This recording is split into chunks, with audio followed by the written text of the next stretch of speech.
Assalamualaikum warahmatullahi wabarakatuh. Alhamdulillahirrabbilalamin. Wassalatu wassalamu ala asrofil anbiya'i wal mursalin wa ala alihi wa ashabi ajmain amma ba'du. Sebelumnya, perkenalkan, saya Muhammad Bagus Raditya. Saya dari SMK Negeri 3 Sukoharjo. Dan saya biasa dipanggil Bagus. Kenapa? Ya karena itu memang nama saya. Yang saya hormati Dewan Juri serta panitia lomba, dan yang saya hormati seluruh penonton yang sedang menonton video ini. Hadirin rahimakumullah. Seperti yang kita ketahui, bahwa sekarang ini kita hidup di era yang hampir semua hal serba digital. Mau pesan makanan, tinggal klik aplikasi. Mau jalan-jalan, tinggal pesen ojek online. Dan bahkan mau cari jodoh pun juga bisa dilakukan hanya dengan lewat online. Betul? Betul. Nah, dan di era inilah lahir yang namanya media sosial, sebuah teknologi yang diciptakan untuk memudahkan aktivitas manusia sehari-harinya. Mulai dari mencari berita, saling berbagi kabar, belajar, dan bahkan bekerja pun juga bisa dilakukan hanya dengan lewat layar.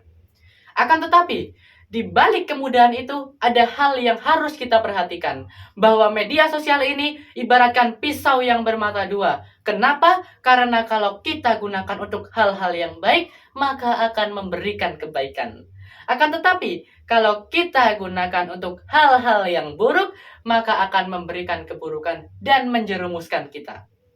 Dan salah satu hal yang dapat menjerumuskan adalah hoax atau berita bohong. Maka dari itu, pada kesempatan kali ini, saya akan memberikan sebuah tips bagaimana cara kita menyikapi hoax sebagai umat beragama dan beriman. Hadirin rahimakumullah, sebenarnya hoax atau berita bohong ini bukanlah masalah yang baru saja lahir, akan tetapi masalah yang sudah ada sejak zaman Nabi dahulu. Hal ini dijelaskan dalam kitab Sirah Nabawiyah karya Ibnu Hisham. Sebagaimana dalam kitab tersebut dijelaskan mengenai fitnah besar yang melanda istri Rasulullah, yakni Aisyah radhiyallahu anha, di mana beliau difitnah memiliki hubungan gelap dengan Sofwan bin Al-Mu'attal. Lantas, siapa yang memfitnahnya? Tak lain dan tak bukan adalah pemimpin kaum munafik bernama Abdullah bin Ubay bin Salul beserta para kelompok munafik lainnya. Dan karena berita itulah rumah tangga Rasulullah hampir terpecah belah. Akan tetapi, alhamdulillah, Allah Subhanahu wa Ta'ala langsung mengklarifikasi bahwasanya berita tersebut adalah berita bohong, sehingga rumah tangga Rasulullah kembali seperti semula. Hadirin rahimakumullah. Dari kisah tersebut dapat kita simpulkan bahwasanya hoax ini bukanlah masalah yang dapat kita anggap sepele karena berbahaya.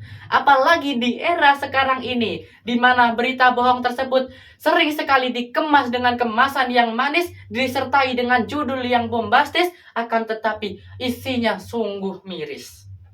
Dan dampaknya juga tidak main-main. Mulai dari menimbulkan kesalahpahaman, dapat menimbulkan kebencian, dapat menimbulkan pertengkaran, dan bahkan dapat memecah belah antar saudara.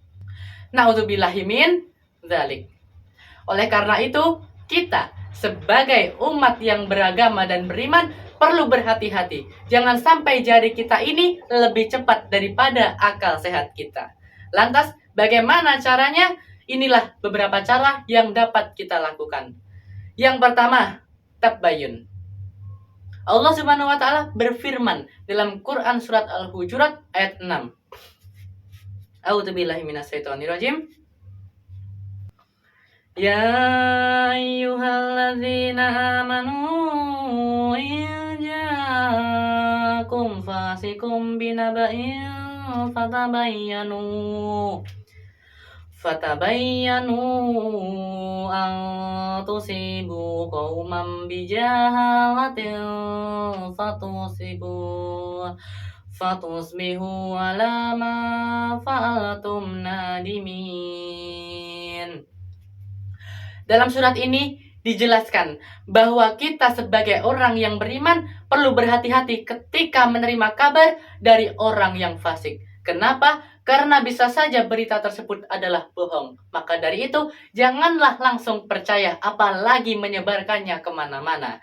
Cek dulu sumbernya, cek dulu kebenaran beritanya. Itulah yang dinamakan dengan tabayyun. Yang kedua adalah hindari prasangka buruk. Dalam Quran Surat Al-Hujurat ayat 12, Allah Subhanahu wa Ta'ala memerintahkan kepada kita supaya tidak menyikapi seseorang dengan suuzon. Kenapa? Karena suuzon atau prasangka buruk seringkali menutup mata kita dari kebenaran yang sebenarnya. Nah, dan yang ketiga adalah biasakan diri kita untuk selalu bersikap jujur. Janganlah terobsesi dengan yang namanya viral sehingga kita melalaikan yang namanya kejujuran. Kenapa? Karena Rasulullah Shallallahu Alaihi Wasallam pernah bersabda, "Fa inna sidqa yahdi illal biri, wa innal biro yahdi illal jannah." Sesungguhnya kejujuran akan membawa kepada kebaikan dan kebaikan akan membawa kepada surga. Hadis riwayat Bukhari Muslim. Ingat, apapun yang kita lakukan saat ini pasti akan dimintai pertanggungjawaban di akhirat nanti. Maka dari itu, ingatlah saring sebelum sharing supaya kita tidak ikut tergiring. Berhati-hatilah ketika beraktivitas di saat ini supaya tidak menyesal di kemudian hari. Hadirin rahimakumullah. Cukup sekian yang dapat saya sampaikan. Apabila saya ada salah kata maupun perbuatan, saya mohon maaf yang sebesar-besarnya. Semoga apa yang saya sampaikan tadi dapat memberikan manfaat bagi kita semua.